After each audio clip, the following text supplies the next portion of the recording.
मागील वर्षी झालेल्या अतिवृष्टीमुळे शेतकऱ्यांचे मोठे नुकसान झाले होते।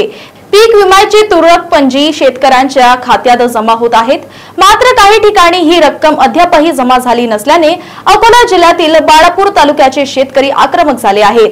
बाळापूरचे शिवसेना आमदार नितीन देशमुख यांच्या नेतृत्वात आज शासकीय अधिकारी आणि विमा कंपनीच्या अधिकाऱ्यांची पीक विम्यासंदर्भात बाळापूर नगर परिषद येथे तातडीची बैठक बोलावण्यात आली।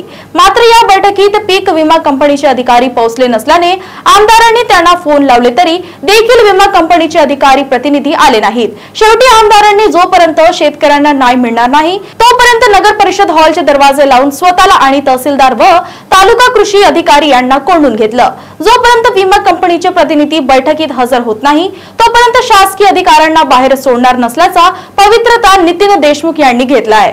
महाराष्ट्र टीव्ही 24 साठी गुलाम मोहसिंग, अकोला।